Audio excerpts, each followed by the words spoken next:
बात 1991 की है। 22 नवंबर को अनिल कपूर की एक मूवी रिलीज हुई थी, नाम था लम्हे। उनके करियर की मोस्ट एम्बिशियस मूवी थी, बिकॉज यशराज जैसा बड़ा प्रोडक्शन उसके साथ था, प्लस अनिल कपूर भी एक्सपेरिमेंटल रोल में थे। उसी दिन यानी 22 नवंबर को एक और मूवी आ रही थी एक न्यू कमर की, जो कि बहुत नया एक्टर था, मात्र 19 साल का, अजय देवगन उनका नाम था। और उनके पिता वीरू देवगन ने बड़ी मुश्किल से पैसे जोड़कर मूवी प्रोड्यूस की थी और मलयालम मूवी परंपरा का रीमेक बनाया था, जिसे डायरेक्ट किया था कुकू कोहली ने। अब चूंकि 19 साल के अजय देवगन इतने बड़े स्टार तो थे नहीं कि अनिल कपूर के सामने टकरा सके, इसलिए अनिल कपूर को छोड़कर यशराज के पास वीरू देवगन ने और अजय देवगन ने खुद जाकर अप्रोच किया कि अपनी मूवी को आगे पीछे कर लें ताकि उनके बेटे का करियर स्टैब्लिश हो जाए। लेकिन यशराज हमेशा से घमंडी रहा है और हमेशा उसने घमंड के चक्कर में बड़े बड़े एक्टर्स की छोटी छोटी फिल्मों को दबाया है। यही हाल फूल और कांटे के साथ हुआ और इस बात को लेकर सब जानते हैं कि तब से लेकर अजय देवगन की यशराज की दुश्मनी रही है और दोनों ने कभी एक साथ काम नहीं किया, बिकॉज अजय को उस टाइम सपोर्ट नहीं मिला जो उनको बॉलीवुड से एक्सपेक्टेड था।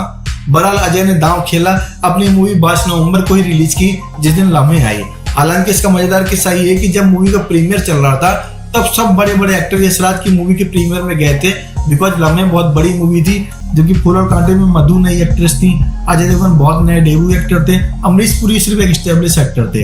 ऐसे में सारे लोग प्रीमियर पे गए लम्हे के और यहाँ का प्रीमियर बिल्कुल खाली था। लेकिन मजे की बात है कि सिर्फ अनिल कपूर अकेले एक्टर थे उस मूवी के लम्हे के, जो फूल और कांटे के प्रीमियर में आए और एक फ्रेंडली रिलेशन में वीरू देवगन को कांग्रेचुलेशन बोला। लेकिन एक बात और बोली जो उनके स्वाभिमान को, घमंड को दर्शाती है। उन्होंने कहा कि भैया अपनी मूवी को मेरे सामने रिलीज मत करो, बिकॉज इतनी बड़ी मूवी से टकराओगे तो चूर चूर हो जाओगे।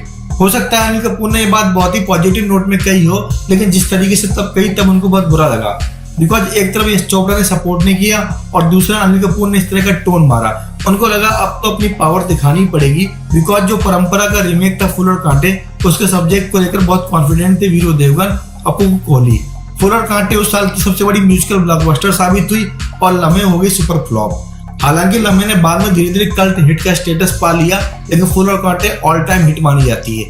इसके बाद अजय देवगन करियर इतना ज्यादा आगे निकल गया कि अजय देवगन के सामने अनिल कपूर भी फीके पड़ गए और यशराज हो चाहे करण जौहर हो, बाद में अजय देवगन ने अपने तरीके से बदला लिया, जो कि सारी कहानी हम ऑलरेडी जानते हैं। सो फ्रेंड, ऐसी एक्साइटिंग, ऑसम और एंटरटेनिंग कंटेंट के लिए please hit the subscription and bell icon button of MovieFox and don't forget to like, comment and share our videos.